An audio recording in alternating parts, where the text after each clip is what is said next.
Ustaz, tolong tanyakan ini tentang Indonesia. Jawabannya apa? Subhanallah. Beliau dengan jujur mengatakan, ala kulli biladin alladzina yaqbaluna al-islam dinahum. Dari semua negara yang menerima Islam sebagai agamanya, antum ya Indonesia lamma yakhtarkumullah li hadadin qabla sa'ah. Kalian Indonesia yang belum Allah pilih memimpin kebangkitan Islam. Allahu Akbar. Kata beliau, tinggal Indonesia di muka bumi ini yang belum memimpin kebangkitan Islam. Berarti Indonesia is the next Turki. Indonesia adalah Turki berikutnya. Allahu Akbar. Maka siap-siap Allah menguji kita, Bapak Ibu. Ya, karena Allah akan menguji kelayakan kita. Allah akan melakukan fit and proper test bagi Indonesia. Layakkah Indonesia memimpin dunia? Menangis kami mendengar jawabannya. Allah, Allahu Akbar. Buktikan ya Allah. Izinkan kami membuktikannya.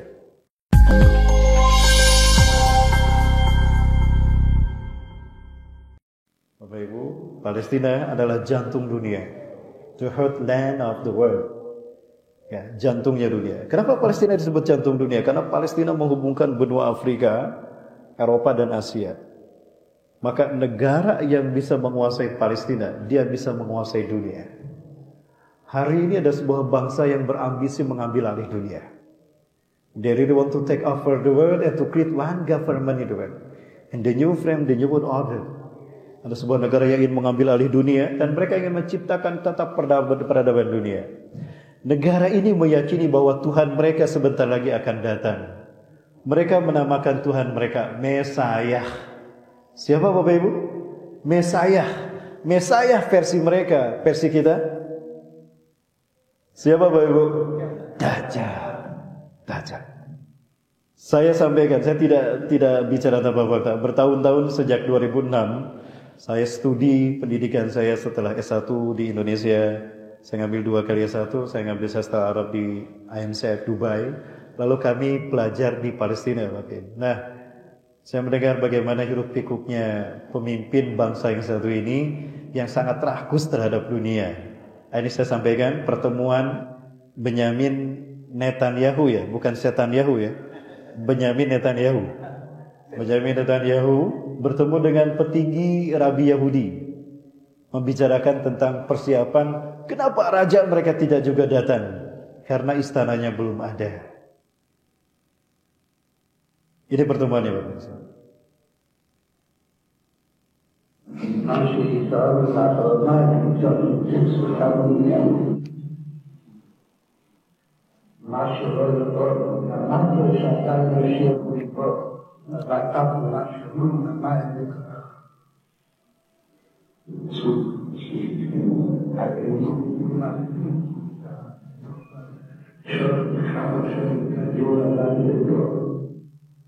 Ada begitu banyak data yang saya kumpulkan ketika saya berada di Palestina, di Mesir, Kairo dan di Turki, termasuk di Dubai, di Oman, Muscat.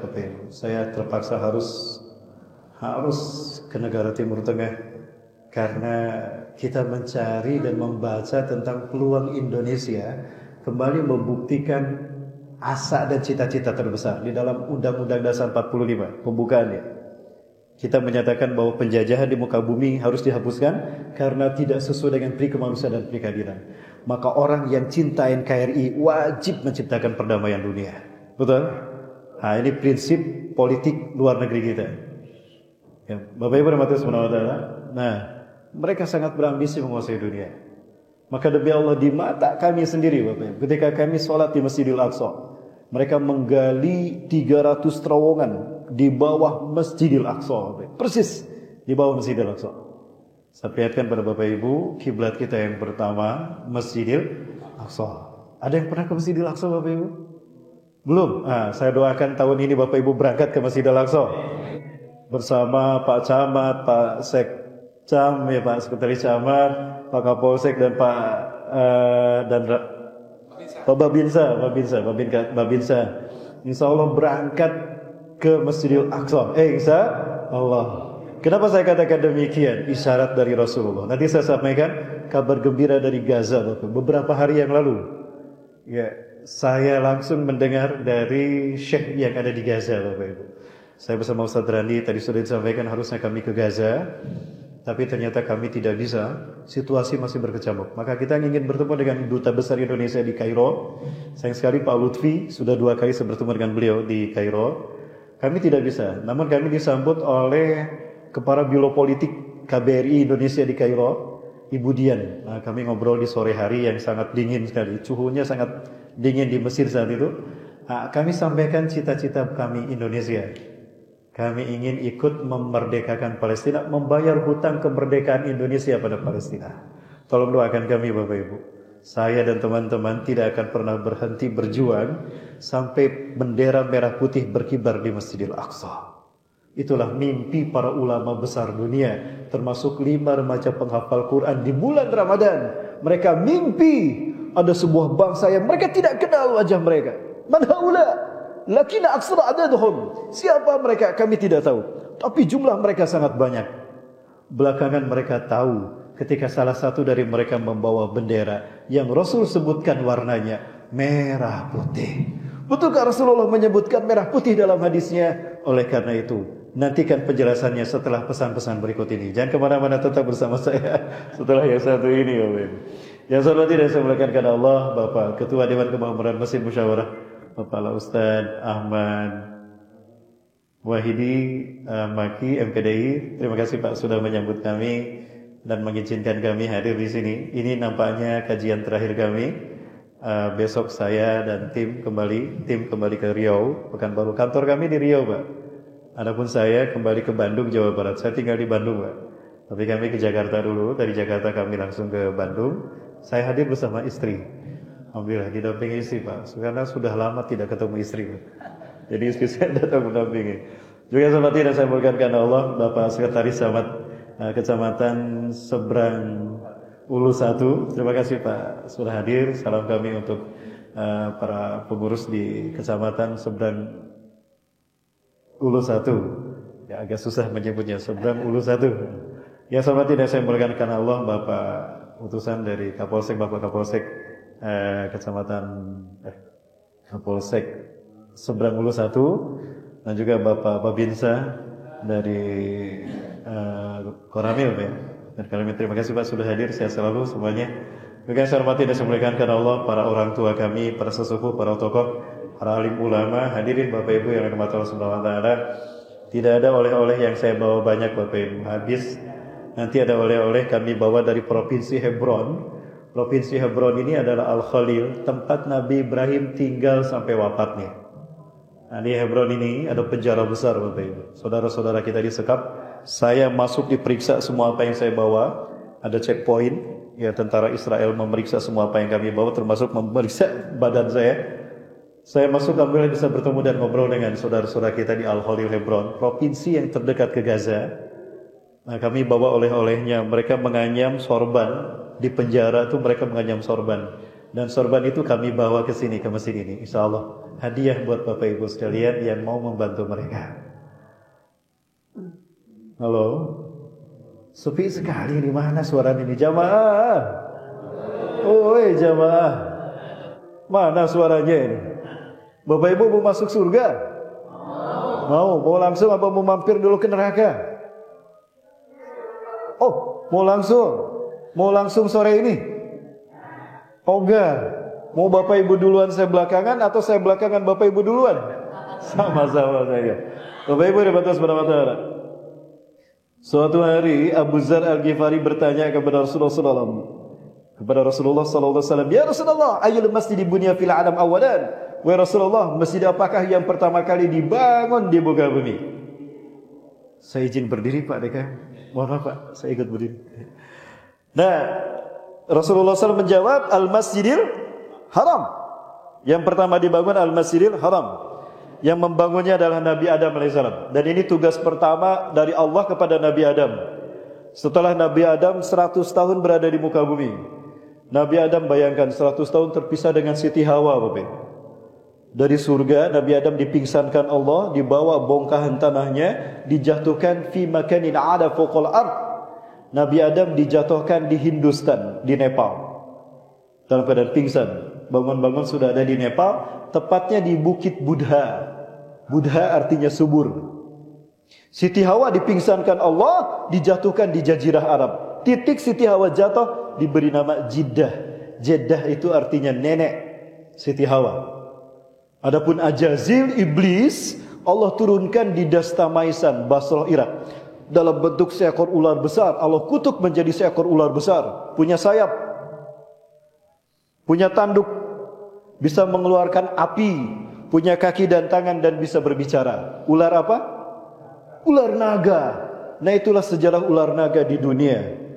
Terbayangkan dengan satu naga dunia gonjang ganjing, Bapak Ibu. Katanya di Indonesia ada 9 naganya. Wah, lebih gonjang ganjing lagi. Kalau saya hitung ada 10, Pak. Ada 10 naga. Cuma yang ke-10 baik hati naganya. Suka nolongin orang susah. Ya, suka bantu-bantu bangun masjid. Betapapun dia seorang naga. Dan dia tinggal di Sumatera Utara. Naga apa? Naga Bonar. Naga Bonar. Naga Bonar. Bapak Ibu rahmati Allah. Terpisah 100 tahun Nabi Adam dengan Siti Hawa. Kebayang kan? Saya keluar tugas 2 minggu galau stadium 5. Baru 2 minggu terpisah dari istri, galau stadium 5. Nabi Adam 100 tahun terpisah dari Siti Hawa. Luar biasa. Tugas pertama dari Allah untuk Nabi Adam adalah membangun pondasi peradaban manusia. Dan titik nol peradaban manusia bernama Masjidil Haram. Ya. Kenapa Ka'bah harus di Masjidil Haram, harus di Mekah, tidak di Palembang? Ayo, yang bisa jawab dapat hadiah umroh gratis. Berangkat ketemu di Masjidil Haram, pulang ketemu di Cengkareng. Gratis kan? Kenapa Ka'bah di Mekah? Ternyata Mekah lurus dengan arsy Allah. Tugas pertama dari Allah, ya Adam, inilah daya baitun bi Makkatal mubarakah allati tusawi syahada. Fa'tuh usalli fihi. Ya, hai Adam, aku punya satu rumah Ka'bah di Mekah yang aku berkahi, di mana Mekahku ini lurus dengan arsy-Ku. Oh, pantas Ka'bah di Mekah karena Mekah lurus dengan arsy Allah. Maka sucinya arsy Allah hadir di tanah Mekah, sehingga tanah Mekah suci sesuci arsy Allah. Itulah kenapa dinamakan tanah haram. Itu sejarahnya. Rasulullah menegaskan ini sebelum hijrah. Inna hadzal balad haramahullah yauma khalaqas samawati wal arda fahuwa haramun bihurmatillah ila yaumil qiyamah. Sesungguhnya negeri Mekah ini Allah haramkan dia, Allah sucikan dia di hari Allah ciptakan langit dan bumi. Maka Mekah tetap haram, tetap suci sampai hari kiamat dengan kesucian Allah. Itulah kenapa kita jadi harus datang ke sana untuk mengirimkan iman Islam kita dengan haji dan umroh. Kemarin Bapak Ibu luar biasa penuh di Mekah. Saya merinding, ini kayak ibadah haji saja Bapak Ibu. Tanggal berapa kita kami pulang? 2 minggu yang lalu ya. 2 minggu yang lalu kami pulang dari sana, penuh Bapak Ibu, luar biasa. Tapi sedih saya. Sebanyak itu umat Islam di muka bumi, di dunia, nyaris tidak ada satu negara pun yang bisa menyelamatkan Palestina. Kenapa belum ada negara yang muncul? Nanti Allah siapkan sebuah negara yang akan membebaskan Palestina. Dan negara itu bernama negara Palembang. Betul Ustaz, Palembang. Nanti saya sampaikan hadisnya Bapak Ibu. Inilah yang membuat saya bangga menjadi orang Indonesia. Rasulullah menyebutkan Indonesia berkali-kali dalam mimpi para ulama, terutama keturunannya. Ya, salah satunya saya bertemu dengan mereka di negara mereka sendiri. Ya, nanti saya bahas Bapak Ibu di akhir ya. Jadi Bapak Ibu jangan kemana-mana, tetap bersama saya. Sampai jam berapa ini? Sampai berbuka ya. Sampai berbuka. Insya Allah. Ini pada saum semua ya. Belum ada yang bocor saumnya. Adek tamat adek. Tamat. Oh hebat. Adek dapat bintang adek. Insya Allah. Insya Allah adek jadi pembebas Palestina ya. Amin. Baik. Masjid yang kedua dibangun Nabi Adam, dibimbing malaikat Jibril adalah Masjidil Aqsa.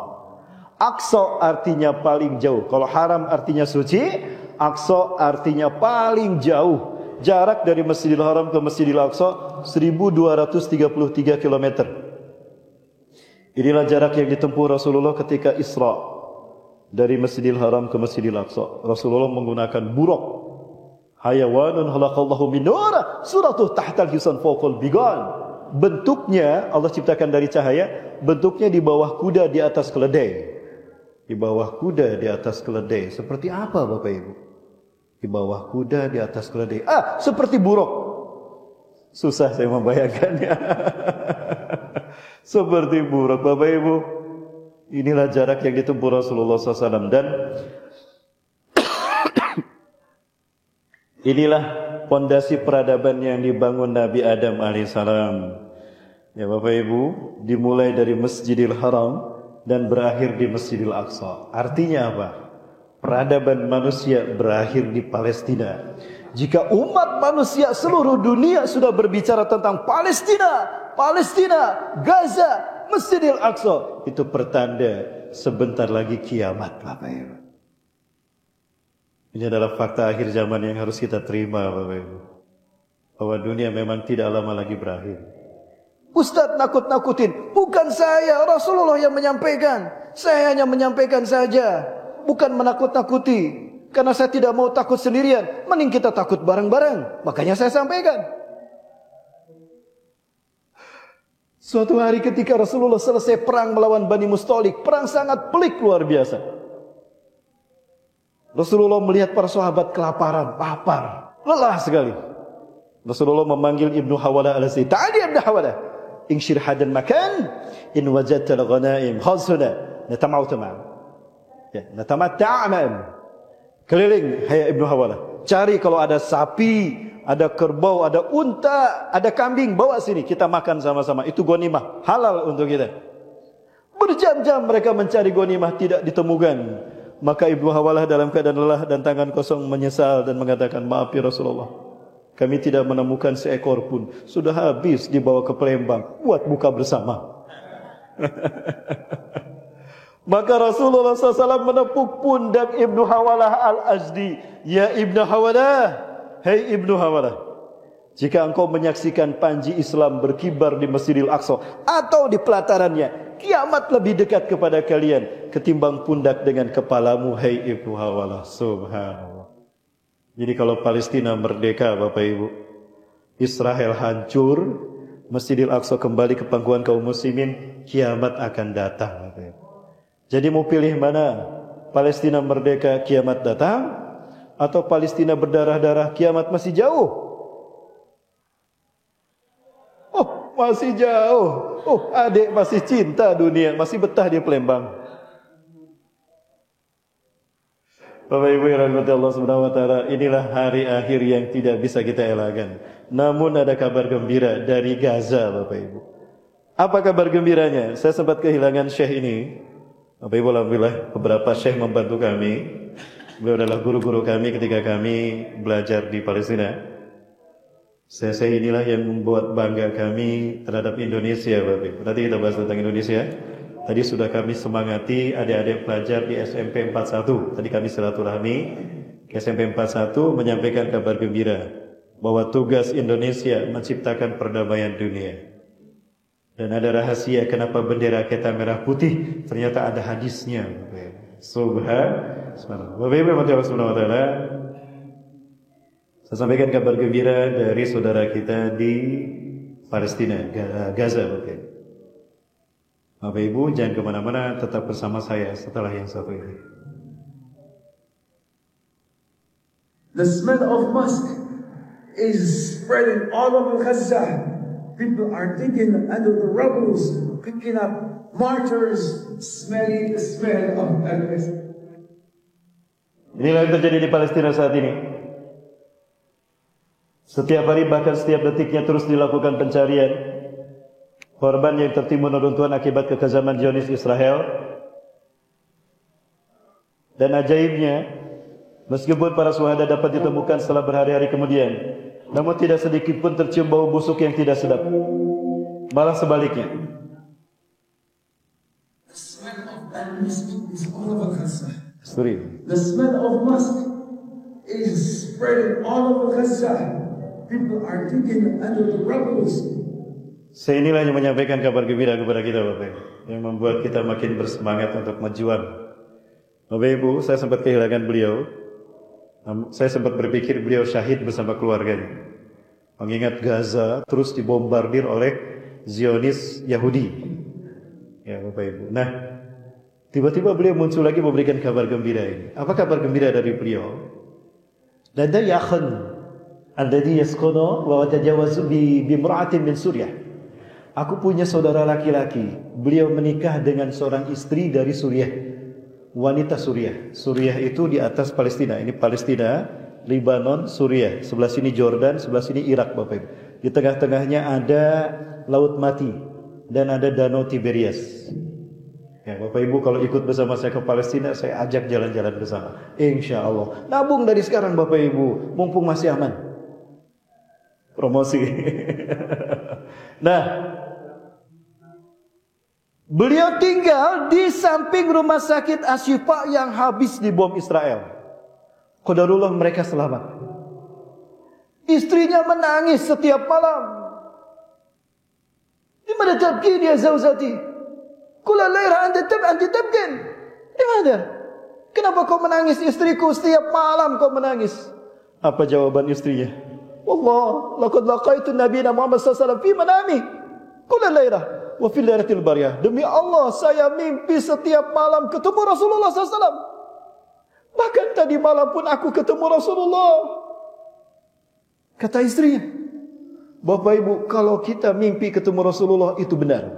Karena syaitan tidak bisa menyerupai Rasulullah walaupun dalam mimpi. Sehingga Rasulullah menegaskan, man ra'ani fi manamihi faqad ra'ani bihaqqin fa inna syaitan natashabahu bi fil manam. Barang siapa yang bermimpi bertemu dengan aku, itulah aku yang sesungguhnya. Setan tidak bisa menyerupai aku walaupun dalam mimpi. Ada yang pernah mimpi bertemu Rasulullah? Belum. Ada wiridnya. Dulu saya amalkan wirid ini. Alhamdulillah, wirid ini saya amalkan. Malamnya saya bermimpi. Mimpi ketemu Pak Jokowi. Benar Bapak Ibu, ini salah niat saya. Mungkin karena pulang dari Jakarta saya saat itu, saya jadi ketemu Pak Jokowi. Berikutnya saya wirid lagi, ya Allah saya ingin mimpi ketemu Rasulullah SAW. Alhamdulillah, malam berikutnya pun saya mimpi ketemu Ibu Megawati. Ya, rupanya oleh Jakarta terbawa mimpi sama saya Bapak Ibu. Nah Bapak Ibu rahmati Allah. Di mana engkau bermimpi? Malam tadi Rasulullah dan kami berada di Masjidil Aqsa. Nah, ini Masjidil Aqsa Bapak Ibu. Perjalanan kami tahun 2017 waktu itu bersama jamaah umrah dari Makassar. Ada sebuah travel dari Makassar. Kami bersama mereka sampai di Al-Aqsa dalam keadaan selamat. Ini Masjidil Aqsa. Ini bagian paling tinggi dari Al-Aqsa. Al-Aqsa itu alun-alun yang luasnya 14,4 hektar. Ada banyak pintu, ada pintu barat, timur, selatan, utara. Nah kita masuk dari pintu utara, Babul Huttah. Karena hotel kami di Salahuddin Street tidak jauh dari Babul Amud. Dari Babul Amud ke Babul Huttah. Nah kalau kita masuk ke Masjidil Aqsa dari Babul Huttah, masjid pertama yang kita dapati masjid ini. Ini Masjid Dam Afdra. Kenapa dinamakan Masjid Dam Afdra? Karena di dalam masjid ini ada batu Isra Mi'raj. Batu yang dinaiki Rasulullah ke Sidratul Muntaha ketika peristiwa Isra Mi'raj. Sidrah artinya terminal, muntaha penghabisan. Berarti Sidratul Muntaha adalah ujung alam semesta. Nah Rasulullah naik batu ini. Ini batunya Bapak. Batunya sebesar kubah emas. Ini kubah emas. Makanya masjid ini dinamakan Dam Afdra atau Kubatus Sahra. Ini batunya Bapak. Nah ini batunya. Dan ketika Isra Mi'raj Rasulullah naik di atas batu ini. Persis seperti abang ini. Batu ini sedang dibersihkan. Karena pergantian musim panas ke musim dingin. Itu membuat batu ini berlumut. Kalau tidak dibersihkan batu ini hancur. Jadi ada saat tertentu di mana batu ini dibersihkan. Nah, ini bagian dalam dari kubah yang tersusun dari 6 juta keping emas. 6 juta keping emas disusun menjadi kubah Bapak Ibu. Nah, ini ada pilar di mana ibu-ibu sedang mengantri ini dari Kazakhstan. Dia sedang memegang batu itu dan ketika saya pegang lengket tercium harum minyak kasturi. Oh, pantas Rasulullah kalau sholat selalu menggunakan minyak kasturi. Setiap sholat 5 waktu, sholat tarawih, sholat Jumat, Idul Fitri, Idul Adha, mengingatkan beliau atas harumnya batu yang beliau naiki ketika menghadap Allah. Ini minyak kasturinya Bapak Ibu. Ini oleh-oleh dari Palestina, tapi kami kemas dengan kemasan Indonesia. Bapak Ibu yang membutuhkan ada meja di luar, ada banyak insya Allah. Bahkan ada kurma oleh-oleh Madinah kemarin. Ya, ada ajwa dan ada sukari. Ada juga madu Bapak Ibu. Ibu-ibu suka madu, Bu? Ibu-ibu suka madu? Kalau di madu nggak suka ya Bu ya? Nah, ini madu asli Bu. Ini madu asli. Biar kuat ada di depan. Insya Allah di depan ada madu Riau. Bapak Ibu. Nah, batu ini terapung dan kita bisa masuk ke bawahnya. Nah, ini pintu masuk ke bagian bawah batu Mi'raj. Kita bahkan bisa sholat berjamaah di bawah batu ini. Batunya memang terapung. Kemudian dihimpit dengan lantai Masjid Dom Abdurrah.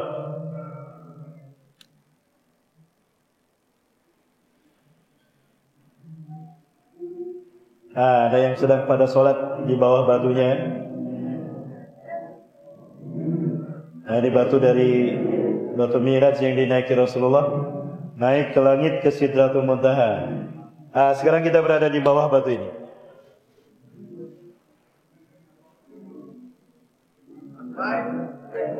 Batu ini berada di Masjid Dom Abdurrah yang berkubah emas.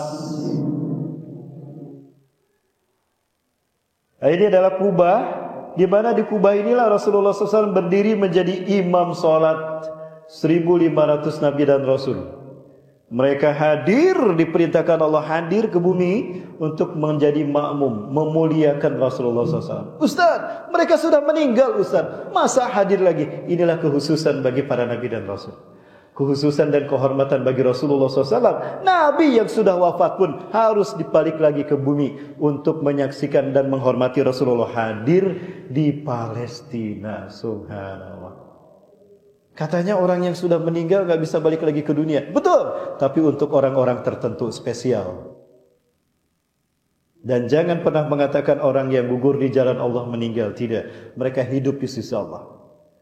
وَلَا تَحْسَبَنَّ الَّذِينَ قُتِلُوا فِي سَبِيلِ اللَّهِ أَمْوَاتًا بَلْ أَحْيَاءٌ عِندَ رَبِّهِمْ يُرْزَقُونَ. Sungguh jangan kau kira orang yang gugur di jalan Allah mereka mati, mereka hidup di sisi Allah mendapatkan rizki. Nah, ketika Rasulullah hadir di Masjidil Aqsa, mereka Allah perintahkan hadir menghormati Rasulullah. 1.500 Nabi Bani Israel hadir berkumpul di sini dan Rasulullah berdiri di mihrab ini. Di sinilah Rasulullah berdiri menjadi imam salat. Nah, kemarin itu seorang muslimah, istri dari adik Syekh tadi yang dari Suriah, mimpi Rasulullah ada di sini. Kaum muslimin yang terluka dari Gaza dengan luka-luka mereka berkumpul di sekeliling Rasulullah. Jumlahnya 32.000 orang. Hampir 32.000. Persis seperti angka yang sekarang jumlah menjadi korban syahid pembantaian Yahudi. Wa nashku ilaihi ala ma asabana min zulmil yahud. Dan kami curhat kepada Rasulullah tentang luka-luka dan kezaliman, kejahatan Yahudi kepada kami. Anehnya Rasulullah cuma tersenyum menyambutnya. Harusnya Rasul menangis kan? Seperti kita Bapak Ibu. Harusnya menangis menyaksikan bagaimana Palestina terluka Bapak Ibu. Ini contoh. Terlalu banyak video dan foto yang harus kami simpan dan kami perlihatkan pada Bapak Ibu. Pembantaian kepada saudara-saudara Yahudi Bapak Ibu. Saya melihat kaki-kaki mereka hancur, dirawat di rumah sakit itu Bapak Ibu. Subhanallah. Saya tidak kuat menyaksikannya bersama Ustaz Randi. Kami lihat dan ada 21 pasien yang kami kunjungi di rumah sakit Palestina ini. Ini contoh korban yang masih selamat, tapi mereka terluka dengan luka parah. Anak-anak Bapak Ibu.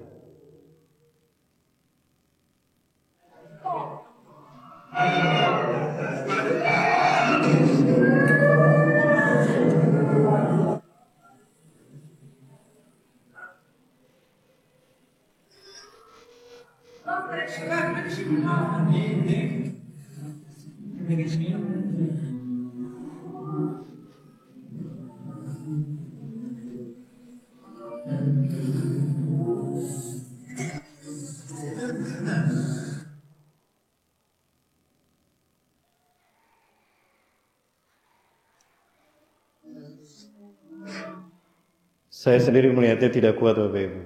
Beberapa hari tidak bisa makan menyaksikan ini. Sedih saya Bapak Ibu. Pulang ke Indonesia dalam keadaan hampa hati saya. Palestina itu dikelilingi 350 juta Muslim Arab. Ini Palestina ini. Di sekeliling Palestina ada 300 juta Muslim Arab. Dan di Palestina hanya 15 juta Yahudi. Kok bisa 15 juta mengalahkan 350 juta? Demi Allah, andai orang-orang Islam Arab yang 350 juta kencing barang-barang, tenggelam tuh yang 15 juta Yahudi. Allahu Akbar. Kemana umat Islam ini? Inilah ketika umat Islam berpecah belah Bapak Ibu. Ini efek buruk ketika kita berpecah belah. Nasib umat Islam dipecah belah seperti kue lapis. Setelah hancurnya Turki Utsmani 1924, Paus Urbanus dulu ketika perang salib di zaman Salahuddin Ayyubi memanfaatkan momentum lemahnya umat Islam, dipecah belah dengan strategi divide et impera. Umat Islam yang satu tubuh dipecah belah dalam frame nasionalisme. Udah dipecah belah dalam frame nasionalisme, dipecah dalam unsur yang terketil, multi ormas, orpol, sekte, madhab. Makin susah umat Islam bersatu dan makin mudah diadu domba. Inilah akibat buruk kita berpecah belah. Maka jika bangsa kita ingin kuat, wajib kita bersatu seluruh dunia, seluruh Indonesia, dari Sabang sampai Merauke. Betul? Betul Bapak Ibu? Siap jaga persatuan. Jangan mau diadu domba Bapak Ibu oleh siapapun. Insya Allah kita elemen bangsa siap menjaga kedaulatan NKRI dari Sabang sampai Merauke. Amin. Bapak Ibu, sebentar lagi kita diuji. Kenapa? Karena Allah akan memilih kita memimpin kebangkitan Islam. Bangsa mana yang akan menguji kita? Berat saya sampaikan Bapak Ibu. Betapapun ini hadis Rasulullah SAW. Nanti saja kalau Bapak Ibu ketemu dengan saya secara face to face. Lanjut Bapak Ibu. Masih bersama saya? Mana ini ibu-ibu suaranya gak ada? Bu. Oi ibu. Jadi masuk surganya Bu? Oh jadi, saya kira udah lupa Bapak Ibu. Bu. Rasulullah hanya diam saja. Rasulullah tidak menjawab. Tapi kemudian Rasulullah tersenyum. Rasulullah tersenyum kepada kami. Wa huwa yatabassam ilaina. Dan apa kata Rasulullah kepada kami? Di sini Rasulullah duduk dan kami berkumpul. Apa kata Rasulullah SAW? Sabran ya ahla Syam. Sabran ya ahla Gaza. Qaribun alaikum nasrum minallahi azza wa jalla.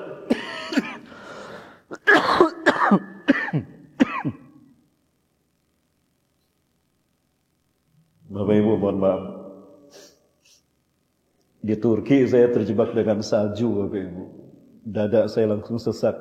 Batuk-batuk di sana. Saya sampai sekarang batuknya enggak selesai Bapak Ibu. Mohon maaf Bapak Ibu ya. Ada iklan obat batuk sebentar. Bapak Ibu ya Allah. Kata Rasulullah di sini. Rasulullah bersabda, ini mimpi Syekh dari istri saya dari Palestina tadi.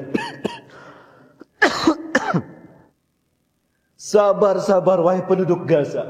Sabar kalian wahai penduduk Palestina. Sabar wahai kalian ahlu Syam. Syam sebutan lain dari Palestina, Jordania, Suriah dan Lebanon. Itu wilayah Syam. Namanya diambil dari nama anak Nabi Nuh alaihissalam. Ada 5 anak laki-laki Nabi Nuh. Ada Abir, ada Kanaan, ada Yafis, ada Ham, ada Syam. Syam tinggal di sini menjadi wilayah Palestina, Lebanon, Suriah, Jordan. Nah, sabran ya ala Syam. Sabar kata Rasulullah wahai penduduk Syam. Sebentar lagi kemenangan kalian akan tiba. Alhamdulillah. Qaribun alaikum nasrun minallah. Sudah dekat pertolongan Allah untuk kalian. Alhamdulillah. Jadi pertolongan Allah untuk merdekanya Palestina sebentar lagi. Nah pertanyaannya, seperti dilontarkan kepada saya di masjid masjid pertama kami kajian di Palembang di 30 Ilir, Pak. 30 Ilir, Masjid Suro. Masjid Suro, Pak. Masjid Suro ya? Masjid apa namanya? Masjid Al-Mahmudiyah, betul Pak Ustaz. Ya, Al-Mahmudiyah. Sambil menangis Pak Haji itu bertanya, Ustaz, kapan Palestina merdeka Ustaz? Saya tidak kuat menyaksikan mereka dibanting. Saya sampaikan kisah ini. Kapan Bapak Ibu sekalian Palestina merdeka? Baik, kita hitung sama-sama ya. Mau kita hitung sama-sama Bapak Ibu? Jujur saya sampaikan hadis-hadisnya untuk Bapak Ibu sekalian. Inilah kabar gembira yang membuat saya meninggalkan pekerjaan saya Bapak Ibu. Saya bekerja sebagai wakil direktur dari sebuah perusahaan. Saya tinggalkan, namun mudah-mudahan tidak mengurangi keikhlasan saya, karena saya tergiur dengan jihad ini di akhir zaman. Bapak Ibu, kita lihat hadisnya. Kabar gembira dari Rasulullah SAW. An Abi Hurairah radhiyallahu an, dari Abu Hurairah semoga Allah meridhoi beliau, qala ia berkata, qala bersabda Rasulullah sallallahu alaihi wasallam, Rasulullah SAW bersabda, innallaha sesungguhnya Allah yab'atsu min hadhil ummati akan mengutus dari umatku ini ala ra'si setiap kelipatan kulli mi'ati sanah 100 tahun sekali. Man seseorang yujaddidu dinaha yang akan memperbaiki agamanya. Rawahu Abu Daud, hadis riwayat Abu Daud. Hadis ini memberitahukan pada kita bahwa setiap 100 tahun sekali setelah Rasulullah wafat, umat Islam akan memiliki pemimpin yang memimpin dunia. Bukan Nabi, bukan Rasul, tapi mujadid, reformis. Tugasnya apa? Satu, membersihkan Islam dari paham-paham sesat. Tidak ada lagi yang mengaku paling benar, paling sunnah. Tidak ada. Semuanya sama nanti. Ma'ana ali wasabi. Kembali pada Quran dan sunnah yang Rasulullah amalkan bersama para sahabat. Yang kedua, umat Islam akan bersatu di bawah imamah, di bawah imarah kepemimpinannya. Beliau akan menjadi pemimpin dunia, imam bagi semua umat Islam dunia. Kemudian yang ketiga, Islam akan menguasai dunia. Tidak ada tempat sejengkal pun melainkan Islam akan tegak di sana. Laisa baitun fil ardi ila Islam sayalqah babah. Tidak ada satu rumah pun baik di kampung ataupun di kota, Islam akan mengetuk pintunya, memberikan kedamaian ke seluruh dunia. Dunia akan aman sejahtera, tidak ada lagi pembantaian, tidak ada perang, tidak ada kejahatan. Setan-setan dibelenggu, bahkan Dajjal pun mati saat itu. Ya, tapi Dajjal mampir dulu ke Palembang sebelum mati. Betul kata Rasulullah. Tidak ada tempat sejengkal pun di muka bumi melainkan Dajjal akan memasukinya. Tuh, berarti nanti masuk ke Palembang Dajjal. Ya. 100 tahun sekali. Dan yang kelima, umat Islam akan kaya raya. Karena Rasulullah menjelaskan, wa yushirul mal shihahan la yastasibu bih. Wa yushirul mal shihahan, dia akan membagikan harta. Dibagikan harta kepada umat Islam tanpa dihitungnya. Wahai khalifah, wahai Imam Mahdi, kami punya banyak utang, saya miskin, anak dan istri saya hidup kelaparan. Mohon maaf, tolong beri saya harta.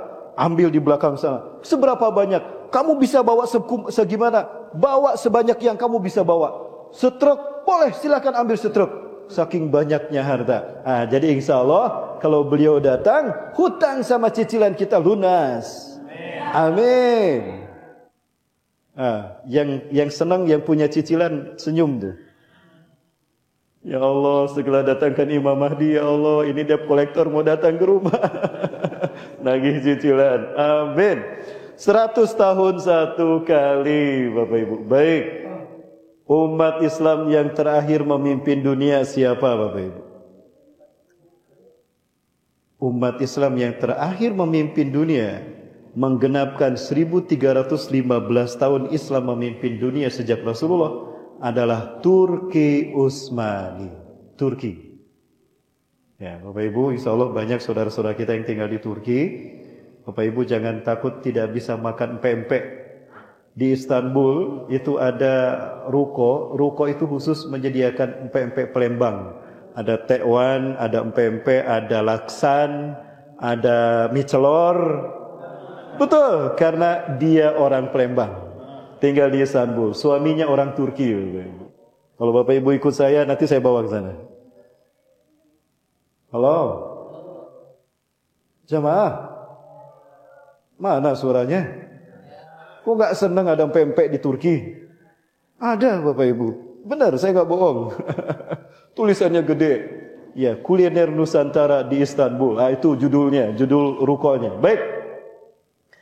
Turki berakhir memimpin dunia 3 Maret 1924. Sekali lagi, Turki berakhir memimpin dunia 3 Maret 1924. Andai angka 1924 kita ambil, tambah 100 tahun yang Rasulullah sebutkan, hasilnya berapa? 2024. Sekarang tahun berapa? Apakah tahun ini Ustaz Islam akan bangkit memimpin dunia? Insya Allah. Ya, saya sedang menunggu beberapa tanda yang Rasulullah sebutkan. Apa Ustaz beberapa tandanya? 1, Indonesia punya presiden baru. Iyalah pasti kan? Sudah ada hasilnya? Insya Allah. Siapapun orangnya, mudah-mudahan yang terbaik. Artinya negara-negara Islam memiliki pemimpin yang kuat agamanya. Itu kata Rasulullah. Sehingga terciptalah kristalisasi kekuatan di titik di mana umatku berada. Di saat itu mereka akan menyambut kedatangan Imam Mahdi yang Rasul sebutkan akan muncul. Saking harusnya beliau muncul, Rasulullah menegaskan dengan sangat tegas bahwa beliau akan datang. Apa kata beliau? Ini kata beliau nih. Kata Rasulullah SAW. Laulam yabqa minad dunya ila yaumun. Andai tidak tersisa dari dunia kecuali hanya 1 hari saja, la tawallallahu dzalikal yaum, sungguh Allah akan memanjangkan hari itu hatta yub'asa fi rajulun min ahli baiti. Ain. Laulam yabqa, andai tidak tersisa minad dunya, dari dunia ini, ila yaumun, kecuali hanya 1 hari. Ini hari terakhir besok kiamat. La tawallallahu dzalikal yaum, Allah sungguh akan memanjangkan hari ini. Hari ini akan dipanjangkan hatta yub'asa fihi rajulun min ahli baiti. Ini harusnya yub'asa karena ada rajulun dan hatta yub'asa fihi rajulun min ahli baiti, sehingga diutus seorang laki-laki dari keturunanku. Yuwatiu ismi, serupa namanya dengan namaku. Berarti siapa namanya? Muhammad. Wa ismu abi, nama ayahnya sama dengan nama ayahku. Siapa? Berarti nama lengkap beliau Muhammad bin Abdullah. Yamlaul ardo qistan wa adlan. Beliau akan memenuhi bumi ini dengan kesejahteraan dan keadilan. Kama muliyat zulman wa jawra, sebagaimana sebelumnya penuh dengan kezaliman dan pembantaian dan kejahatan. Insya Allah beliau akan datang. Kapan Ustaz? Tadi hitungannya berapa ratus tahun sekali? 100 tahun sekali. Umat Islam yang terakhir memimpin dunia adalah Turki Utsmani. Berakhir di 1924, tambah 100 berarti ini tahun genap 100 tahun Turki memimpin dunia. Apakah ada negara berikutnya yang akan memimpin dunia? Ada. Negara Palembang. Betul Ustaz, negara Palembang. Bapak Ibu, ini hadisnya nih. Saya melihatkan pada Bapak Ibu sekalian. Inilah hadis yang membuat saya bangga menjadi Muslim Indonesia, Bapak Ibu. Di dalam kitab An-Nihayah fil Fitan wal Malahim wa Asratu Sa'ah, karya Syekh Al-Hafiz Imam Ibn Katsir rahimahullah. Saya buka hadisnya, atau dalam Sahih Muslim syarah Syekh An-Nawawi, tidak sengaja saya temukan hadis ini. Anna Sauban hadasa, bahwa Sauban bercerita, annahu sami'a Rasulullah sallallahu alaihi wasallam yaqul, Sauban mendengar Rasulullah bersabda, inna rabbi zawaliyal ardo, sesungguhnya Allah Tuhanku membentangkan bumi ini untukku. Bumi yang bulat dibikin datar sehingga terlihat terbentang dari timur hingga ke baratnya. Wa atani al-kanzain, Allah memberikan kepadaku 2 pusaka. Sekali lagi, Rasulullah bersabda, wa atani al-kanzain, Allah memberiku 2 pusaka. Al-ahmar wal abyad. Saya garis bawahi, al-ahmar wal abyad, pusaka merah putih, pusaka merah putih. Wa anna ummati sayablughu mulkuha mazawali minha, umatku di akhir zaman akan kembali memimpin dari timur hingga ke barat dunia dengan pusaka merah putih ini. Allahu Akbar. Ini yang membuat saya bangga menjadi Indonesia. Ustaz, apa memang hadis ini berbicara tentang Indonesia? Tidak Bapak Ibu. Ketika seminar saya bersama Profesor Dr. Ahmad Mansur Suryanegara, beliau guru saya, dosen sejarah Kami seminar di Bio Farma bulan Ramadan. Saat itu saya bacakan hadis ini, beliau menepuk pundak saya, Ustaz, inilah hadis yang membuat para pejuang, pahlawan, pejuang kemerdekaan kita memerintahkan robek warna birunya, sisakan merah putih dari warna bendera itu. Itulah warisan Rasulullah untuk kita Indonesia, negara NKRI. Allahu Akbar. Rupanya hadis inilah yang menjadi latar belakang kenapa merah putih bendera kita. Hadis Rasulullah sallallahu alaihi wasallam. Allahu Akbar.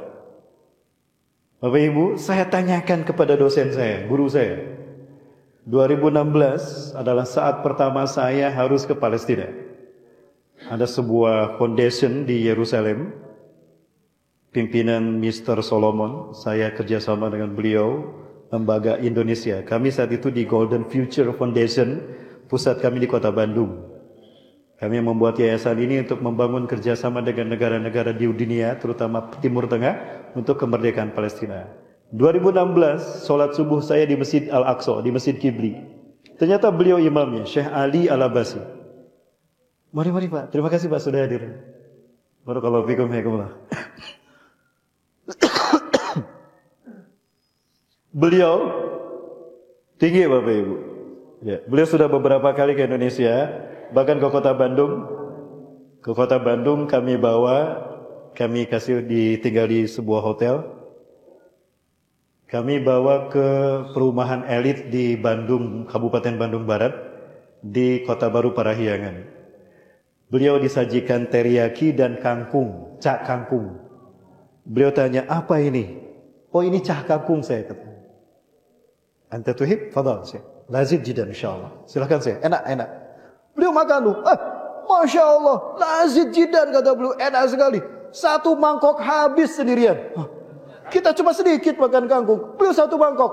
Udah gitu, sini. Minta lagi. 2 mangkok beliau habis makan kangkung tuh. Subhanallah. Saya Ali Al-Abasi. Luar biasa. Beliau saya tanya langsung. Ma ra'yukum an hadal hadis? Hunaka mu'alaqah baina hadal hadis bi biladina. Apa pandangan Anda, Syekh, tentang hadis merah putih dengan negara kami? Bendera kami merah putih, Syekh. Apa kata beliau? Jawaban beliau sama dengan jawaban Dr. Yusuf Abu Sunaina. 2017 didampingi oleh Dr. Ustaz Saifullah LC MA, beliau giliran dengan saya. Beliau menjadi penterjemah saat itu Dr. Yusuf Abu Sunaina, imam dari Masjidil Aqsa. Selesai ini saya tanya langsung Dr. Yusuf Abu Sunaina, pakar ilmu hadis. Ini dosen ilmu hadis Bapak Ibu di Al-Quds Institution University. Bapak Ibu, 2016 kita undang wakil ketua Rabita Ulama Palestin, Dr. Abu Bakar Al-Wawidah. Beliau kita minta menjadi imam sholat tarawih di Jogokarian, Yogyakarta. Bersama Ustaz Salim Afillah kita dengarkan selama beliau. Saya titip pertanyaan, karena saya tidak bisa hadir. Saya harus ke Jakarta. Saya titip pertanyaan pada Ustaz Salim Afillah di Jogokarian. Ustaz, tolong tanyakan ini tentang Indonesia. Jawabannya apa? Subhanallah. Beliau dengan jujur mengatakan, ala kulli biladin alladziina yaqbaluna al-islam dinahum. Dari semua negara yang menerima Islam sebagai agamanya, antum ya Indonesia lamma yakhtarkumullah li sarihadadin qabla sa'ah. Kalian Indonesia yang belum Allah pilih memimpin kebangkitan Islam. Allahu Akbar. Kata beliau, tinggal Indonesia di muka bumi ini yang belum memimpin kebangkitan Islam. Berarti Indonesia is the next Turki. Indonesia adalah Turki berikutnya. Allahu Akbar. Maka siap-siap Allah menguji kita Bapak Ibu. Ya, karena Allah akan menguji kelayakan kita. Allah akan melakukan fit and proper test bagi Indonesia. Layakkah Indonesia memimpin dunia? Maka pilih saya jadi presiden. Salah bicara saya. Bapak Ibu yang dirahmati Allah, menangis kami mendengar jawabannya. Ya Allah, Allahu Akbar, buktikan ya Allah, izinkan kami membuktikannya. Awal Ramadan tahun kemarin, kami diundang ke Padang Sidimpuan, ibu kota Tapanuli Selatan, salah satu kabupaten terjauh juga dari Medan, Bapak Ibu. Ya, kami berapa lama di sana, Bang? Kami tinggal di Batang Bahal, di sebuah wisma milik Dr. Yunan Nasution, alumnus Mesir. Beliau mengundang kami bertemu dengan Pak Polsek, Polres, dan Ramil, Dandim, kemudian juga Babinsa, Babin Katibmas, Ketua DPRD Tapanuli Selatan, hadir tokoh-tokoh di sana. Kami buka bersama. Di situ saya sampaikan, kami ketemu dengan murid-murid beliau saat itu. Kami sampaikan mimpi orang mulia, Bapak Ibu, sudah dimakamkan, jasad mereka sudah meninggal. Jasad mereka dimakamkan, ketika digali jasad mereka harum. Karena harus dipindahkan. Ya, peraturan di Madinah di makam baki, siapapun yang meninggal hanya 1 tahun saja. Setelah itu digali, dipindahkan. 2 kali digali jasad beliau, kuburan beliau, jasadnya masih utuh. Kain kafannya masih bersih. Harum minyak kasturi, itu minyaknya Bapak Ibu. Jadi promosi lagi saya. Itu minyak kasturi. Maka akhirnya dibiarkan, tidak dipindahkan. Nah, beliau-beliau ini bermimpi bertemu Rasulullah SAW. Sekali lagi, banyak yang bermimpi Rasulullah SAW. Dan Rasulullah menyebutkan nama negara kita, Indonesia. Wow. Dalam mimpi beliau-beliau ini, bahkan guru beliau Syekh Utsman mendapatkan kasaf. Langsung kasaf itu maksudnya bertemu dengan Rasulullah, tiba-tiba pingsan dan bertemu Rasulullah SAW. Rasulullah berlari. Kami bertanya pada Rasulullah SAW, "Ya Rasulullah, di mana anta tusra'? Ilaina anta dhahib?" Kenapa anda tergesa-gesa? Kemana anda akan pergi? Apa kata Rasulullah SAW? "Ana dhahibun ilal Gaza." Saya akan pergi ke Gaza. Sauqatilul Yahuda alladziina yaqtuluna ummati fiha. Akan aku perangi orang-orang Yahudi yang membantai umatku di Gaza. Ana astarik zahiban ma'aka ya Rasulullah. Izinkan kami pergi bersama anda. Beliau-beliau ini pergi bersama Rasulullah SAW. Tiba-tiba Rasulullah berhenti, Bapak Ibu. Tiba-tiba Rasulullah berhenti. Di depan Rasulullah SAW ada pasukan yang sangat banyak. Saking banyaknya tidak terlihat mana ujungnya. Beliau-beliau ini berkata, "Ya Rasulullah, maksar adaduhum man haula." Siapa mereka ya Rasulullah? Banyak sekali jumlah mereka. Apa kata Rasulullah SAW? "Hum ummati alladzina yuhibbunani bisyiddah wa ana uhibbuhum bisyiddah." Mereka adalah umatku yang sangat mencintaiku dan aku mencintai mereka. Hum ihwatukumul muslimun al-Indonesia. Mereka adalah saudara-saudara kalian muslim Indonesia. Alladzina yuhibbunani bisyiddah. Mereka lah muslim Indonesia, umatku yang paling mencintaiku. Allahu akbar. Wa ana uhibbuhum bisyiddah. Dan aku pun mencintai Indonesia, kata Rasulullah. Humul ladzina sayuharrirukum bin zulmil yahud wa yu'adduna al-qudsa ila rihabikum. Mereka lah yang akan membebaskan Palestina kalian dan akan mengembalikan Al-Aqsa ke pangkuan kalian semua. Allahu akbar. Bapak Ibu, kami tidak mau hadis ini dan mimpi ini hanya sekedar kita bahas di kajian.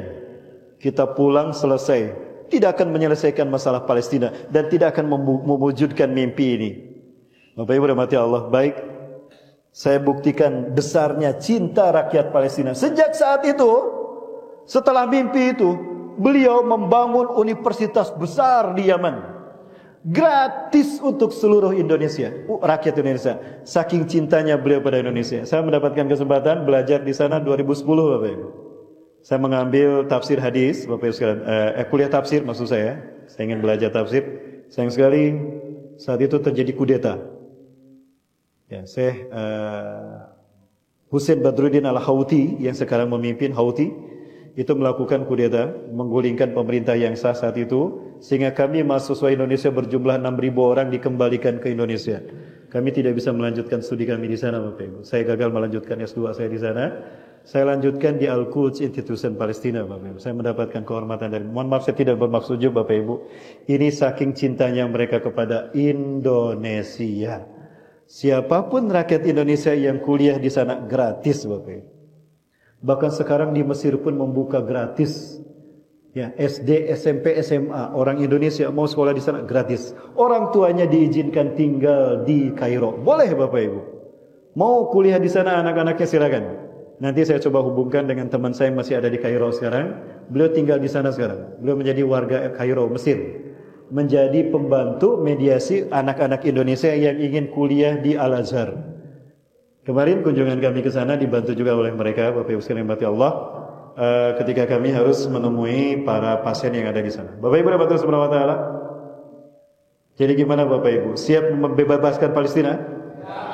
Dengan jiwa dan harta kita? Siap merebut Al-Aqsa dari Yahudi? Ditagih siapnya nih. Ditagih siapnya. Bapak Ibu rahmati Allah. Kami saat itu mencoba mendesak agar kami bisa masuk, tapi ternyata tidak bisa masuk, Bapak Ibu. Dan saya hanya diizinkan, saya berdua dengan Ustaz Ranil Hamzah tadi yang berdiri di sini. Akhirnya kami diizinkan, tapi hanya sampai ke Al-Aris. Ya, jadi dari Kairo kami harus ke Ismailiyah. Di Ismailiyah kami baru ke Al-Aris, Al-Aris baru ke Rafah, lalu masuk ke Gaza. Nah, kami diizinkan ketemu di Al-Aris, banyak tenda-tenda pengungsi Gaza di sana. Tapi sayang sekali, waktunya tanggal 29 Januari. Sementara tanggal 25 saya harus sudah berada di Jakarta. Jadi saya tidak sempat bertemu ke sana. Tapi insya Allah kami akan berangkat lagi, Bapak Ibu.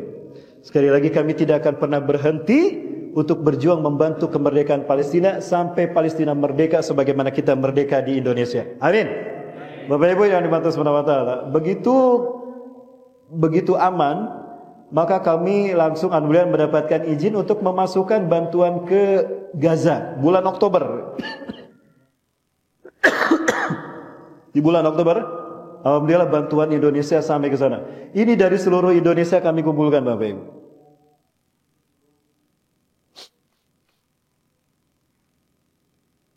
Mereka sangat berterima kasih dan sangat cinta kepada kita karena Indonesia memang peduli kepada mereka. Sekali lagi, sebagaimana hutang kemerdekaan kita kepada Palestina, kita tidak akan pernah berhenti memerdekakan Palestina sampai mereka merdeka seperti kita, Bapak. Insyaallah.